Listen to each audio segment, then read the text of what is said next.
The best way to blow off steam after a long week? Throw a party.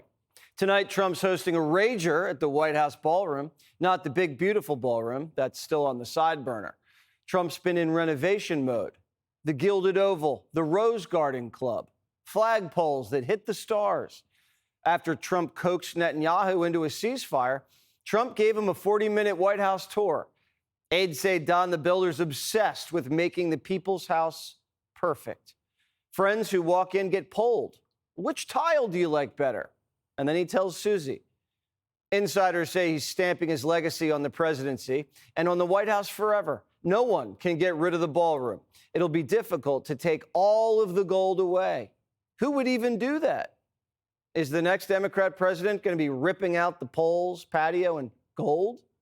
Will there even ever be another Democrat president?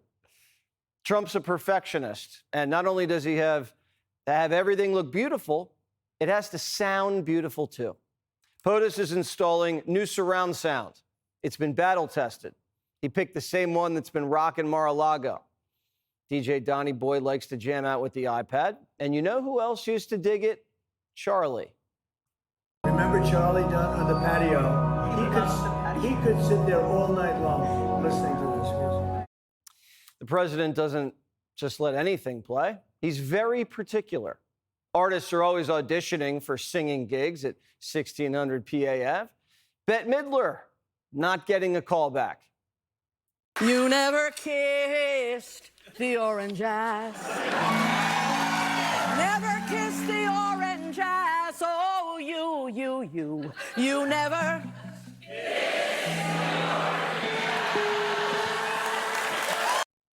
Sorry, Bette. The White House needs something with a little more class. And Democrats aren't class acts. Trump's built beautiful architecture.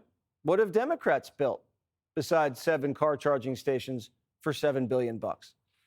Have you seen Obama's library? Later in the show, we'll have an analysis.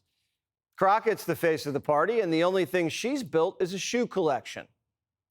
There's a lot of things that people believe is going on. There's an issue with his face. There's an issue with like maybe drop foot. And then cognitively, he's never necessarily been an Einstein, but seems like the decline is happening like this, right? Like he's a madman, like he's crazy. Maybe Trump is a little crazy. Crazy in love with America. And if Trump's mad, it's because they shot Charlie. It's not like he's Kathy Griffin crazy. Trump thinks he's a king. And, you know, he's not. He's barely a president. In fact, guess what? I'm going to say something that's going to get me in trouble. I don't think he won in a free and fair election. You heard me.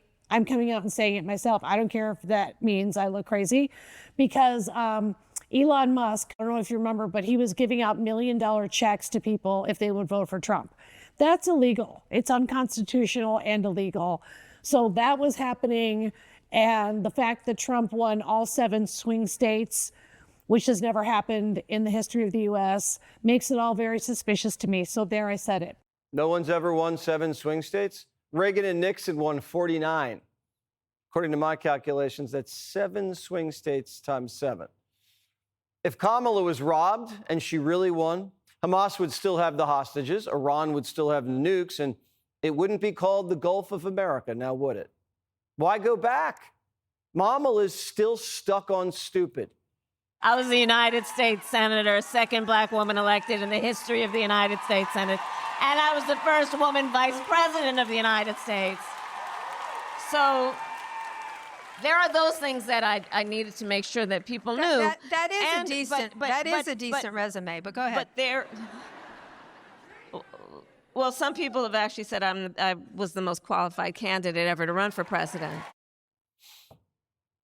She was senator and then VP. So was Biden, Gore, Nixon, Johnson. Does Kamala being a black woman make her more qualified? Doubt it.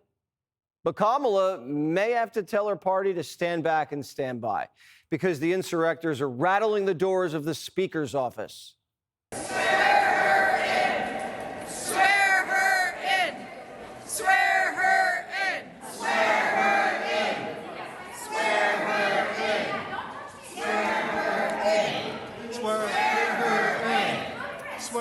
Democrats set up a campsite outside Mike Johnson's door. Swalwell's roaming the halls looking for him. Any Republicans in here? I don't see any. That's the House floor right now. Those doors are closed. Anyone want to work? Anyone around? Crickets. Well, they're not there because the Schumer shutdown wants free health care for illegals. Hips isn't singing mariachi anymore. It's hip hop. House Republicans shut the government down. Then they ran out of town. And for the last 3 weeks, they're nowhere to be found. Hips is moving his lips, but he voted against no tax on tips. Is Schumer rhyming and stealing? We hope not. Trump's worried Chuck has Biden brain.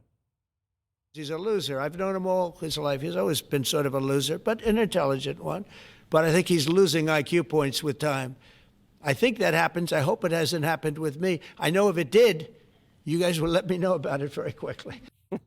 The only deal Truck's trying to strike is with AOC so that he can keep his job. Since no one's in charge, the party's getting riled up and taking everyone down. The climate mobs are coming for Kamala. Kamala Harris, you are a right-wing war criminal! You are a right-wing... You funded genocide for 161 days! You are a war criminal! You sold out the youth! You sold out the climate! Shame on you! This is all your fault! This is your fault! We have Trump because this is your fault! Even Spartacus is getting lit up. Corey's getting called a Nazi sympathizer by Bravo TV hosts. And he's just taking it. I feel like the opposition needs to be no, across the board. We're not giving you a centimeter. And I think there's been a lot of capitulation. I think there's been a lot of Neville Chamberlain type appeasement from Democratic leadership. And you're one of them that's kind of been disappointing to me. The longer this goes on, the more their odds sink.